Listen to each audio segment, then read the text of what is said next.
Olá, tudo bem? Estou aqui gravando este vídeo para apresentar para vocês o nosso projeto aqui da disciplina de desenvolvimento de aplicações móveis no curso de especialização em Internet das Coisas do Instituto Federal de Educação, Ciência e Tecnologia de São Paulo, campus Catanduva. Nosso projeto ele se chama Car Monitor e a ideia é possibilitar que uma pessoa que tem um, dois, três carros aí, né, possa monitorar os seus veículos. A ideia é que os veículos da pessoa possam ser rastreados, né? Ou seja, eu posso saber em que lugar eles estão ah, através de um equipamento aqui que a gente montou, né? De um hardwarezinho que a gente montou aqui e programou ele, tá? Então, basicamente, todos os veículos que serão monitorados devem ter um sisteminha desses embarcado nele, ok? E dessa maneira, então, um usuário poderia rastrear os seus veículos, né? Esses veículos vão ser mostrados em um mapa, no caso do Google Maps. E além disso, a pessoa pode não só rastrear o veículo, mas também saber, por exemplo, a velocidade que ele está se movimentando, pode também emitir um alarme sonoro também no veículo, tá? Então esse sistema ele é útil em várias situações. Então, pode ser que você estacione seu veículo em um lugar que você não está muito acostumado e tem muitos veículos iguais ao seu ali na proximidade, você depois não consegue achar ele, por exemplo, né? Você esqueceu onde estacionou o veículo, então você poderia rastrear ele utilizando o nosso aplicativo. Se você tem um filho, uma filha, por exemplo, que viaja, trabalha em outra cidade, por exemplo, você pode acompanhar a viagem dela, né? Dessa pessoa. É, E também, caso você sinta que o seu carro desapareceu do nada, né? Você também pode rastrear o veículo para descobrir em que lugar que ele está, ok? Então, essa é a ideia do nosso aplicativo, o Car Monitor. Então, vamos começar primeiro, né, pela base aqui, né? Como é que o veículo pode ser localizado? Então, nós montamos aqui um sisteminha, utilizando algumas coisas aqui bem legais. Então, nós utilizamos aqui, no caso, um ESP32, um EMUS ESP32, tá? Então, ele não é um ESP32 comum, como as pessoas conhecem, ele tem um formato diferente, um formato mais parecido com um de um Arduino, né? E ele também tem algumas linhas de 5 volts aqui, né? Coisa que o ESP32 não tem. Então já facilita muito algumas coisas. Além desse ESP32 aqui, nós também temos, né? Então esse aqui é o ESP32, ok? E nós temos aqui do outro lado um módulo de GPS. Então esse carinha aqui, ele tem uma antena, isso aqui, esse quadradinho aqui é uma antena, certo? E ele então se conecta aos satélites, né? Então tem vários satélites abertos aí que você consegue se comunicar com ele, eles devolvem a localização que você está. Então a gente não paga nada para usar eles, tá? Então esse é o módulo GPS que nós usamos aqui. E nós temos também, né, como a gente falou lá que dá para tocar um alarmezinho, então no caso a gente colocou um buzzerzinho para simular isso, ok? E a conexão, ele precisa de uma conexão com a internet, afinal os dados são enviados para a internet, tá? Para serem exibidos no aplicativo. E no caso, nós estamos utilizando o próprio Wi-Fi mesmo do ESP32, né? Então, como é um projeto pequeno, mas uma simulação aqui para ver que ele funciona mesmo, né? Nós podemos, por exemplo, rotear a internet do celular para ele se conectar nela, né?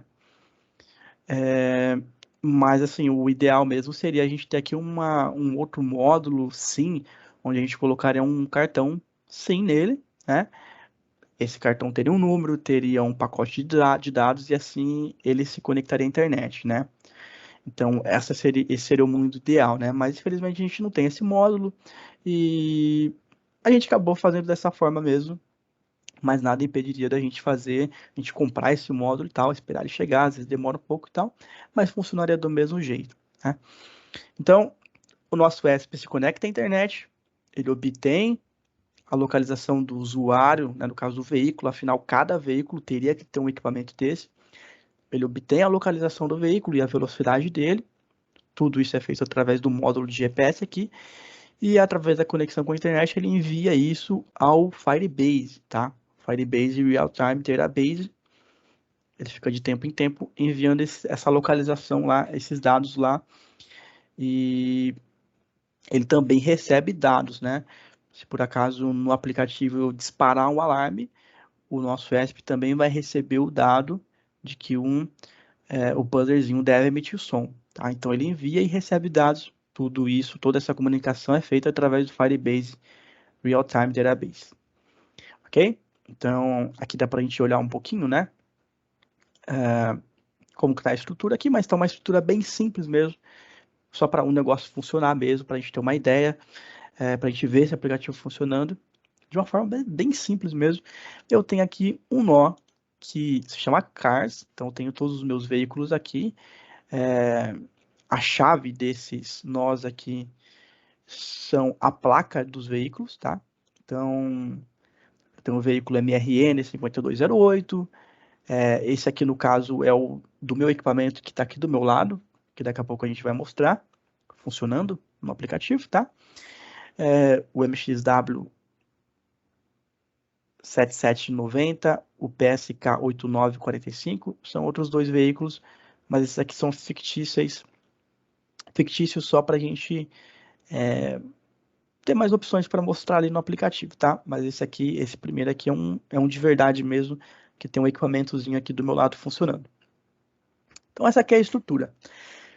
Então, sempre que o nosso hardware detecta uma variação razoável na localização, na latitude e longitude do usuário, esses dados são enviados, né? E a velocidade também, esses dados são enviados aqui para o Firebase. E quando essa variável aqui, ó, essa chave aqui, o valor dessa chave Play Alarm Sound altera, isso também é enviado para o nosso hardware para ele emitir ou não um som através do buzzer, tá? Então, como isso é feito, né? O nosso objetivo aqui nem é tanto focar no ESP32 aqui, mas vamos mostrar só para ter uma ideia mesmo de como as coisas funcionam aqui. Mas basicamente, para comunicar o ESP32 com o Firebase, nós utilizamos uma biblioteca chamada Firebase ESP Client, né, que tem uma documentação bem legal no GitHub, e por isso a gente decidiu utilizar ela. A biblioteca que nós utilizamos aqui no módulo GPS é a Tiny GPS++, né? É uma biblioteca que também tem uma documentação bem legal, por isso a gente decidiu utilizar ela. Temos que importar a biblioteca, obviamente, né? O módulozinho aqui de Wi-Fi que a gente tem, né? Que no caso ele é integrado ao ESP. E temos o arquivo onde temos algumas configurações aqui de Wi-Fi e tudo mais para ele se conectar com a internet, né? Então a gente não vai abrir ele.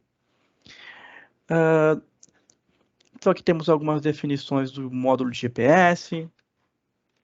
Temos aqui também, então isso aqui são as portas que o módulo precisa para se comunicar, que é a porta do buzzer. E aqui é o IDzinho do carro, né? Então isso aqui seria a placa do carro.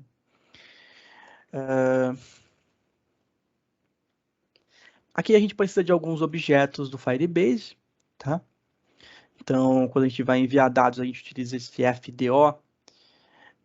Quando a gente vai fazer a autenticação, a gente utiliza o objeto de auth. Quando a gente vai realizar alguma configuração, config. Quando a gente quer montar um JSON, a gente utiliza o objeto de JSON.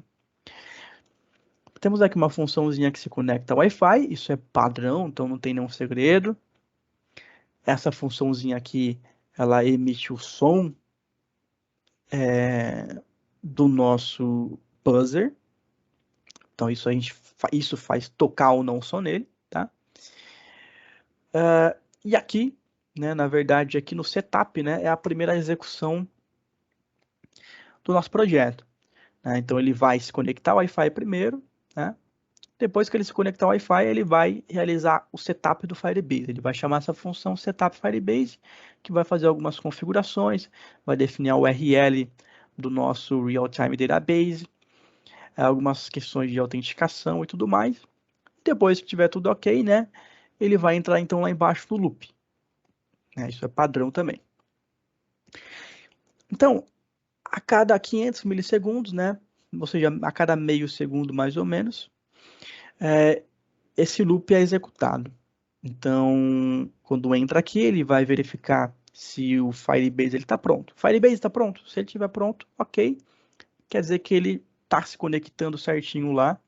O nosso S está conectado ao Firebase direitinho, então ele vai poder enviar e receber dados, né? Se o Firebase está certo, então, o que a gente vai fazer? A gente vai obter a localização atual, né, que o módulo GPS está recebendo aqui, ó. Então a gente vai lá para a função getCurrentLocation aqui, ó, né? E ela vai fazer a leitura, então, da latitude, da longitude e da velocidade que o GPS, o módulo de GPS está identificando, tá?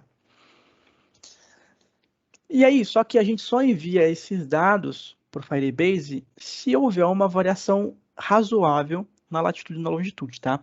Por quê? Porque esse módulo de GPS ele é bem simples, ele é bem básico, então ele tem algumas inconsistênciazinhas dele, tem algumas variações. Então, por exemplo, mesmo o carro estando parado, né, ele se mexe um pouquinho ali há uma variaçãozinha na latitude e longitude dele a todo instante que a gente faz a leitura. Então, justamente para evitar isso, para evitar que o veículo apareça no nosso aplicativo se mexendo um pouquinho, mesmo ele estando parado, né? A gente faz essa validaçãozinha aqui para verificar se houve se houve realmente uma variação interessante para a gente mostrar isso, né? Então, esse número aqui foi observado, foi um número bacana que a gente identificou através de testes, tá? Então, 0,0001 equivale a mais ou menos um quarto de um quarteirão. Então, é um valor razoável que a gente chegou nele e funcionou direitinho. Então, se houve uma variação em relação com a latitude e longitude anteriormente obtida, né? Ele vai, então, enviar isso para o Firebase. Então, ele vai vir aqui nessa função sendCurrentLocation to real-time database. Então, ele vai receber a latitude, a longitude e a velocidade. Se estiver conectado no Wi-Fi, né? Nós vamos fazer o seguinte.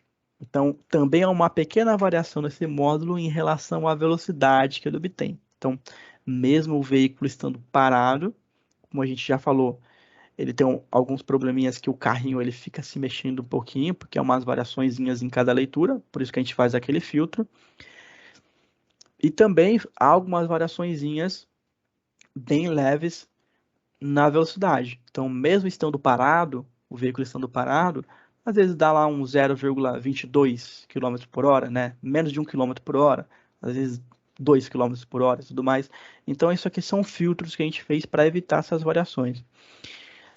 Então, se a leitura da velocidade for menor ou igual a 5, por exemplo, a gente define ela como 0, porque o veículo ele não vai se movimentar, né, a 5 km por hora, né? Ele vai, se você quer monitorar um veículo em movimento, por exemplo, ele vai estar, né, no mínimo aí uns 20 km por hora. Então, a gente recebendo essa latitude, longitude e velocidade, a gente monta um JSON aqui, utilizando aquele objeto que a gente criou ali em cima, né? Que vem do Firebase JSON. A gente monta isso e então nós enviamos isso, ó, para o nosso Firebase neste caminho aqui, ó, em /cars, o ID do carro, né, que é a placa dele, /location. Então isso aqui, ó, é colocado aqui, ó, /cars, o ID do carro, que é a placa, /location. Então tem um objeto que tem a latitude, a longitude e a velocidade do veículo. Então nós colocamos isso aqui e então a localização é registrada no Firebase, tá? Aí ele vai voltar lá aqui, né? Então a gente já terminou de executar o getCurrentLocation. Ele vai então chamar o shouldPlayAlarmSound, né? Ou seja, eu vou verificar se o meu hardware deve ou não emitir o som através do buzzer. Então vai ser chamada essa função aqui que ela vai fazer basicamente o quê? Ela vai acessar cars barra o ID do carro barra play alarm sound. Então ele vai observar esse carinha aqui para ver o estado dele, né? É um booleano. Então eu leio esse booleano que está nesse caminho e vejo se isso é verdadeiro. Então, se aquela variável ali, né, ela vier com o valor verdadeiro, significa que o buzzer deve emitir um som. Então, por isso que eu mando aqui para ele uma frequência de 1500 para ele emitir um som. Mas se esse valor é falso, então a gente envia uma frequência de zero para ele não emitir som, tá? Então, basicamente é isso que acontece. Então, é um loop, né, que a gente faz.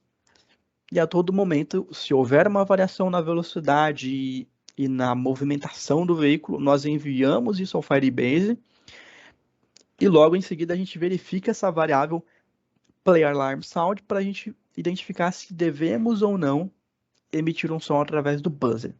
Então, basicamente, o código que faz o hardware funcionar é esse daqui que a gente está vendo, tá? Vamos agora, então, falar sobre o aplicativo, né? Que é o que nos interessa aqui. Nosso aplicativo ele foi feito utilizando o React Native, que é uma biblioteca JavaScript criada pelo Facebook, né? E o React, ele tem o React.js, que possibilita que a gente faça sites, e o React Native, que possibilita que nós possamos fazer aplicativos, né? Aplicativos para Android e iOS. Então, no caso, o nosso aplicativo, o Car Monitor, ele foi feito especificamente pensando em Android, tá? Então, se nós quiséssemos que ele funcionasse no iOS, nós teríamos que fazer alguns ajustes aqui. Mas não é o nosso objetivo aqui, tá? Aqui eu estou realizando a compilação do aplicativo, já para a gente ver, ó, ele está executando aqui o bundle, está sendo feito, lá, tá pronto. Então, a primeira coisa que acontece aqui quando nós abrimos o nosso aplicativo é solicitada a nossa permissão para obtermos a localização do usuário. Então, vamos supor o seguinte: o carro do usuário está na garagem dele, o carro dentro dele tem aquele hardware que a gente mostrou ali, que está obtendo a localização dele e enviando para o Firebase, beleza? E o usuário está no quarto dele, está lá com o celular dele. Então, essa aqui é a permissão para pegar a localização do usuário, não do veículo. Por quê? Porque no nosso aplicativo nós mostramos a posição em que os veículos estão e a posição em que o usuário também está. Mas isso através do próprio GPS do celular dele mesmo. Então, essa permissão por demanda que é solicitada logo quando a gente abre o aplicativo, justamente porque quando a gente abre ele, a tela principal aqui é a do mapa, né? Então eu vou conceder essa permissão aqui para o aplicativo. Então ele tem acesso ao módulo GPS. Então a gente consegue notar aqui, ó, que essa bolinha azulzinha aqui é o usuário, né? Significa que eu estou aqui. E este vermelhinho aqui do lado é o carrinho, que é o que tem aquele hardware separado. Então aqui eu tenho um mapa, né, do Google Maps, olha aí, consigo navegar por ele, né, consigo encontrar aqui, por exemplo, a praça aqui, né, de Borborema e tudo mais. E aí eu tenho essa bolinha aqui em cima. Esse botãozinho, ele vai me levar para a posição atual do usuário, né? Então eu estou com o meu celular, eu naveguei aqui pelo mapa, me perdi, quero voltar na minha localização atual. Então eu clico nessa bolinha aqui, vou ser levado para onde eu estou, certo? Aqui embaixo nós temos um controle deslizante, né? Nós temos uma view aqui que ela desliza horizontalmente e eu consigo então fazer isso aqui, tá vendo? Ó? Arrastar para a esquerda e para a direita, né? Então eu posso ter posso ter 2, 3, 4, 5, 6, 10 veículos aqui para monitorar sem problema nenhum, porque aí é só deslizar aqui, né? Consigo ver todos eles. E aí, né? O que eu posso fazer aqui, ó? Eu posso clicar no primeiro carrinho aqui no MRN 5208, que no caso este é o meu veículo que está aqui com o hardware do meu ladinho aqui. Se eu clicar nele, eu vou ser levado para ele. Então, vou conseguir rastrear ele, certo? Eu tenho um outro veículo aqui, ó. Se eu clicar nele, eu vou ser levado para ele, né?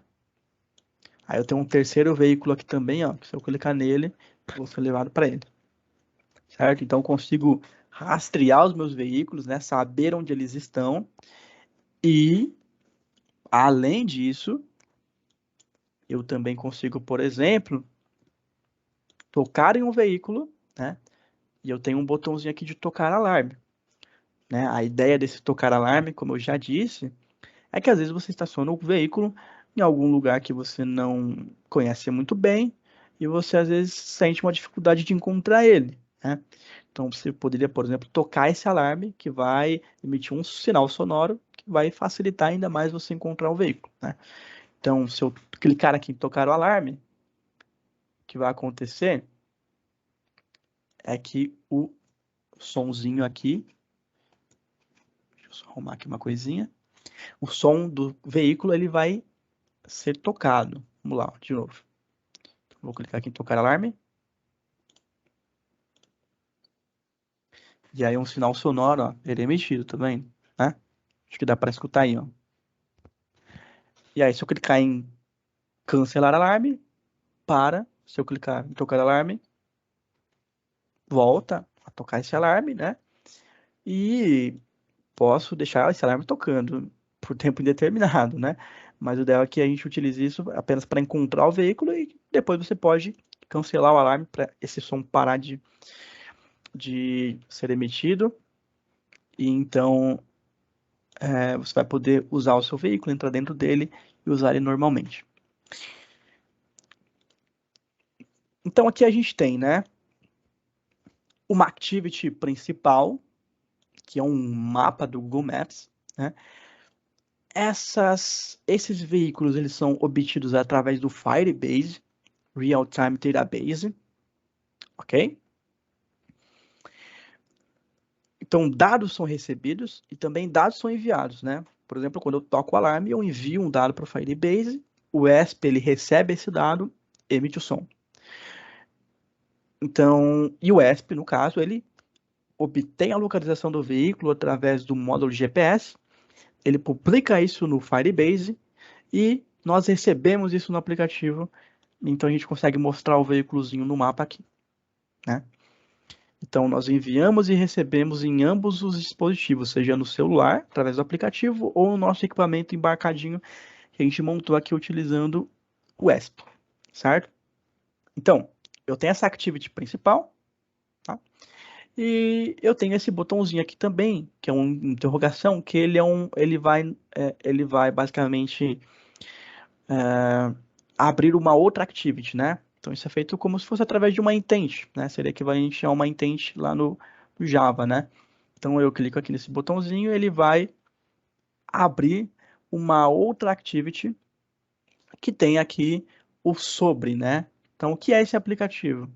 O que é isso? É um aplicativo que possibilita os usuários das empresas a monitorar os seus veículos em tempo real, né? Então, os recursos disponíveis são: eu posso rastrear os veículos em caso de viagens, de roubo, dificuldade de encontrar no estacionamento, posso monitorar a velocidade dos automóveis, posso disparar alarme, né? Então, a velocidade, por exemplo, do veículo, a gente pode observar aqui embaixo, ó. Tá aqui, ó, 0,00 km por hora. Então, quando o veículo estiver em movimento, isso aqui vai mudar e vai aparecer a velocidade que o veículo está se movimentando, ok? Então, seguindo aqui os requisitos do veículo, nós temos duas activities, né? Precisamos de dois recursos básicos e um avançado, né? Sendo que os recursos avançados são considerados também básicos, né? Então, nós temos intent aqui, né? Nós abrimos uma outra tela, como se fosse uma intent mesmo aqui no React Native, a gente chama uma outra activity, né? Então a gente tem duas activities. Nós utilizamos o Google Maps, nós utilizamos o Firebase, tá? Nós solicitamos permissão para usar o mapa do usuário, então é uma requisição que a gente solicita sob demanda. O nosso aplicativo ele é bem simples de utilizar, né? Bem intuitivo, então questões de usabilidade ele atinge também, tá? A nossa codificação ela também está bem organizada, a gente já vai mostrar isso para vocês. E também existe aqui uma internacionalização, tá? Então aqui no React Native, por exemplo, a internacionalização ela não existe por padrão, como lá no Java, que você tem as strings lá que você vai configurando. Então a gente, nessa situação, então a gente utiliza uma outra biblioteca externa, que ela se chama i18n.js, tá? Então através dela, a gente faz o quê, ó? A gente cria aqui dois arquivos, né, ou mais, isso dependendo da quantidade de idiomas que você quer que o aplicativo tenha. Então, por exemplo, um aplicativo para inglês e um aplicativo, aliás, um arquivo para inglês e um arquivo para português. Então eu crio aqui como se fosse um objeto mesmo, né? E vou montando toda uma estrutura aqui dentro. E aí eu vou colocar o texto em inglês aqui, e na outra estrutura aqui em português eu vou colocar o texto em português, né? Então o cancel alarm, ele vai ser o cancelar alarme. O play alarm, ele vai ser o tocar alarme. Né? O speed, ele vai ser o velocidade, vai ser o VEL aqui, que a gente abreviou, né? Kilometers per hour, o km/h, tanto em português quanto em inglês é o mesmo, então ele fica igual aqui dessa forma. Então aqui a gente centraliza todos os textos, todas as strings, né, do nosso aplicativo através desses dois arquivos aqui, ou poderia criar outros arquivos aqui, um espanhol, por exemplo, né, sem problema nenhum. Então faço isso através dessa biblioteca. Dessa forma, se nós formos na configuração aqui do nosso celular, né, então a gente trocar aqui o idioma dele para inglês, por exemplo, né?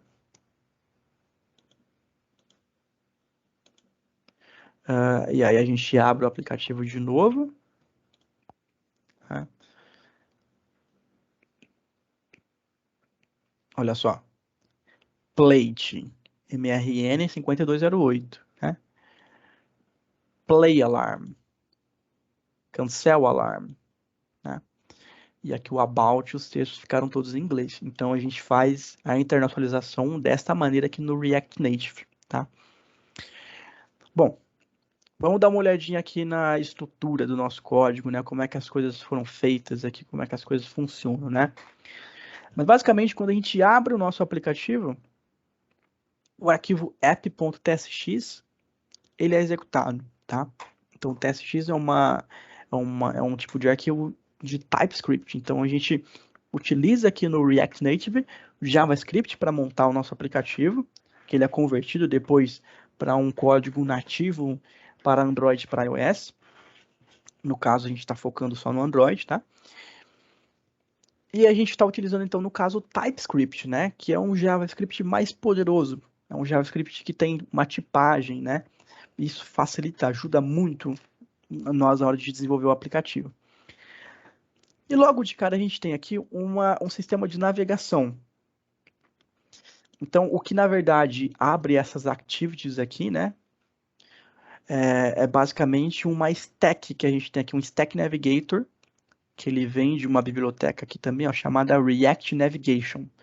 Então, através dessa biblioteca, a gente consegue criar toda essa troca, né, de activities que a gente tem aqui, a troca de telas que a gente tem aqui, que inicialmente a gente abre, a gente executa a tela do mapa, tá? Então, a rota inicial do nosso aplicativo é a tela do mapa, né? Mas, por exemplo, quando eu clico no botão About, né, eu troco a navegação. Então, por exemplo, quando eu vou lá pro meu arquivo map, né? Eu tenho lá o About aqui dentro, ó. O About button, esse carinha aqui é esse botão que está aparecendo aqui dentro, ó, né? Porque todo o nosso código está componentizado. Então, por exemplo, quando eu clico no botão About, o que eu faço aqui, né?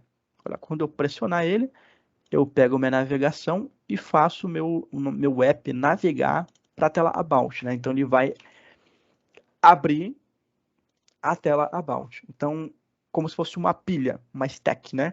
Então, quando eu toco no botão About, ele empilha, ele coloca essa activity em cima da anterior. Né? Tanto é que quando eu volto aqui, eu desempilho essa tela e a tela do mapa volta a aparecer de novo, tá? Então, inicialmente, o que é exibido é a tela do mapa, tá? Essa telinha aqui, onde a gente tem aqui algumas bibliotecas que a gente utiliza. No caso, o nosso mapa, ele é exibido utilizando uma biblioteca chamada React Native Maps, que é uma biblioteca que, se a gente olhar lá no GitHub, por exemplo, ela foi desenvolvida pelos carinhas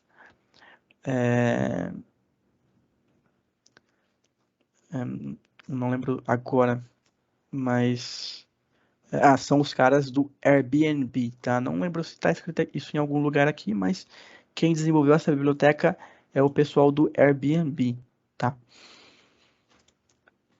Então, é o React Native Maps que nós utilizamos para isso.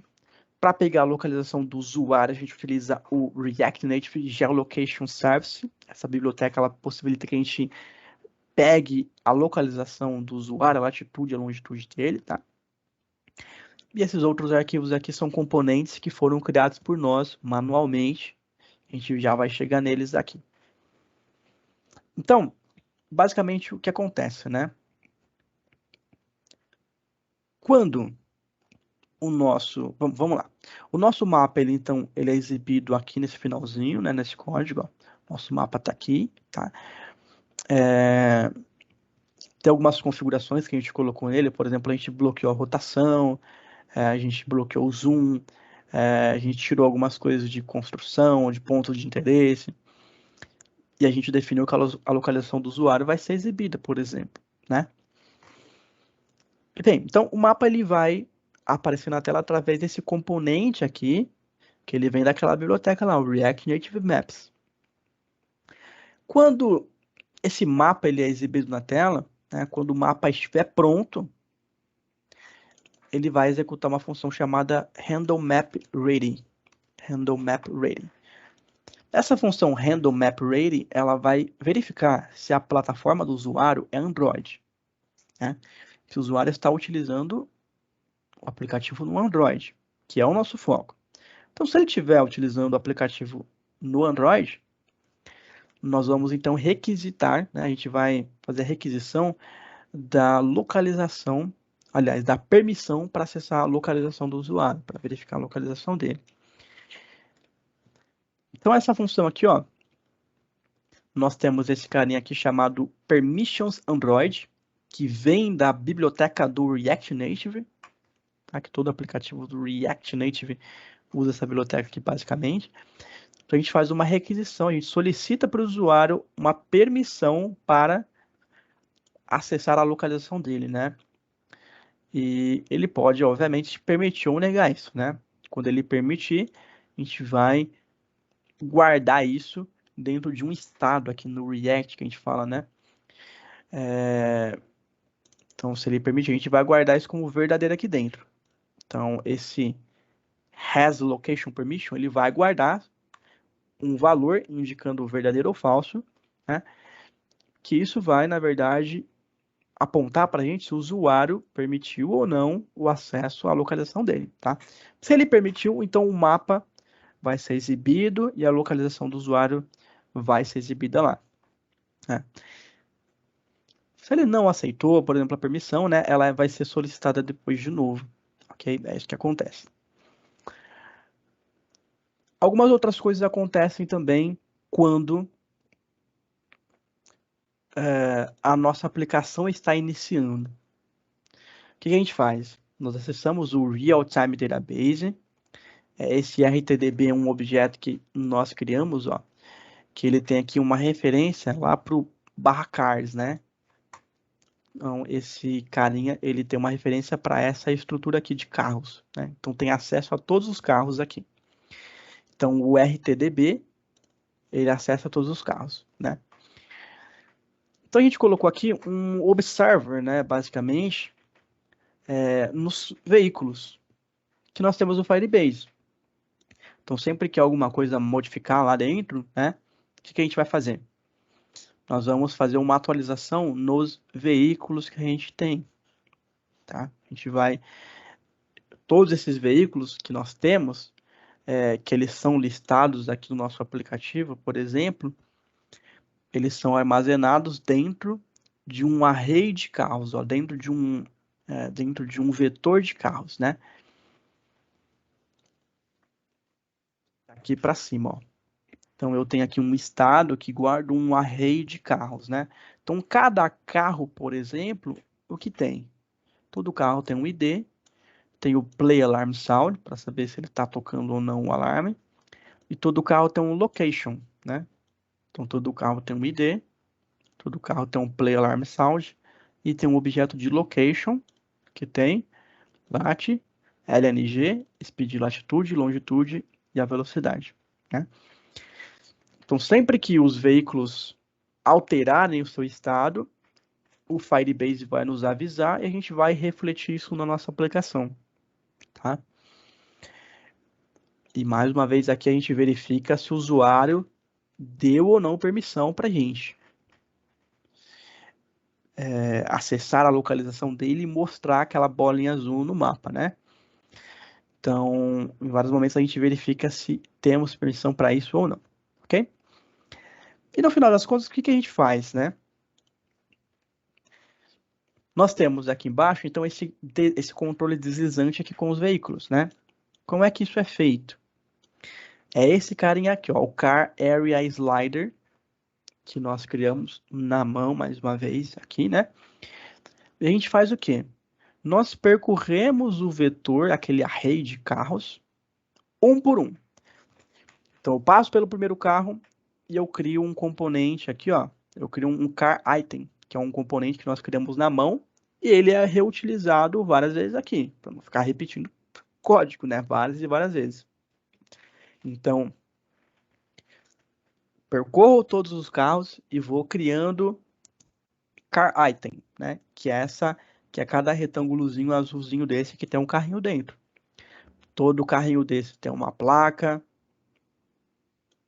tem uma velocidade que a gente exibe aqui, né? Ok? E, olha só que interessante, né? Sempre que eu pressiono um carrinho daqueles ali embaixo, nós executamos uma função chamada Handle Car Item Click. E eu envio para ela a localização do veículo. Por quê? Porque ó, quando eu clico no carro, ele vai me levar para aquelas coordenadas, né? Então, recebendo aqui a localização onde o carro está, quando eu clico nele, o que eu faço? Eu pego o meu mapa, né? E eu faço uma animação para aquela coordenada, né? Para ter uma movimentação, um movimento de um lugar para o outro mais suave. Então, por isso que a gente vê, não é uma coisa seca que eu clico aqui e de repente, pum, eu já estou no outro lado. Não. Meu mapa ele vai se movimentando, né? Até chegar na outra localização. Então, isso é feito dessa maneira aqui, tá? Então, está definido para essa animação durar 1000 milissegundos, ou seja, um segundo. Ok? Bom, então é dessa forma que esse Car Area Slider é montado aqui na tela. Temos também o Car Marker, que é o quê? Né? Cada carro desse aqui é um marcador, na verdade, tá? É um marcador, como se fosse um marcador desse tipo aqui, por exemplo, que a gente está vendo, né? Ele só é um marcador personalizado, ok? Então eu percorro meu array de carros e crio o marcador deles no mapa, né? Então eu tenho a latitude e a longitude de cada um deles, então eu ploto isso aqui no mapa, tá? Eu coloco o carrinho no mapa aqui, né? Através da coordenada, mas também eu envio aqui a placa, por exemplo, por quê? Porque eu mostro a placa aqui em cima, tá vendo? Ó? Então eu mostro a placa aqui de novo. Então quando a gente clica aqui no MXW7790, ó, MXW7790, por isso que eu envio a placa aqui, né? Então, ó, dentro desse car marker, o que eu tenho aqui, ó? Então, esse car marker não é um simples marcador, não é um simples ícone que tem um carro e tem um triângulo embaixo dele, né? Tem um carro e tem um triângulo, não é só isso. Ele também tem uma outra estrutura, né, que fica escondida, né? Mas que quando a gente pressiona em cima do veículo, ó, aparece ela, que é esse car callout aqui, né? Callout aqui, que ele recebe a placa né? Porque eu mostro ela aqui. E também recebe a referência do marcador. Até vocês clicarem aqui, porque eu tenho que clicar nele para ele abrir. Então, esse car callout aqui, o que tem dentro dele, né? Olha só que coisa legal. Isso aqui é um container e tudo mais.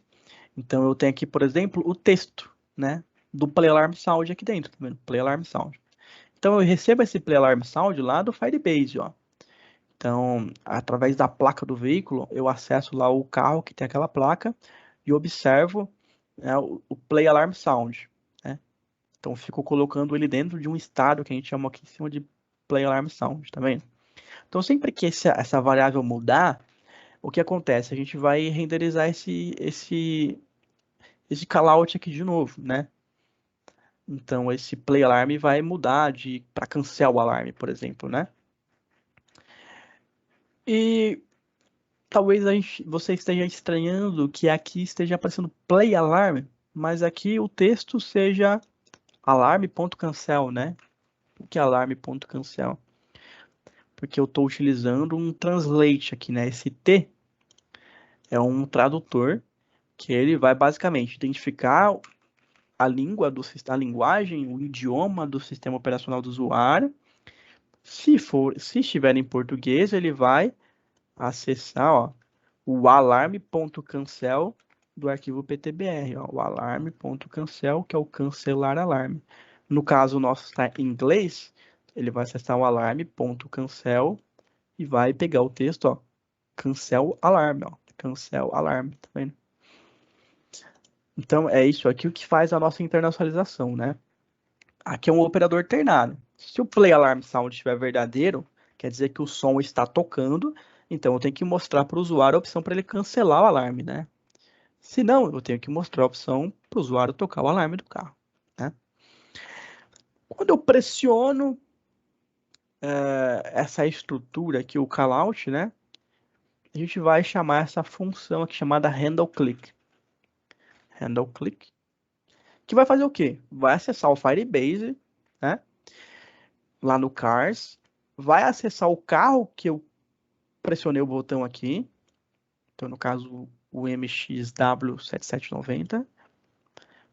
O MXW7790, tá vendo? Ó? Vou até colocar aqui do lado, ó. Olha lá.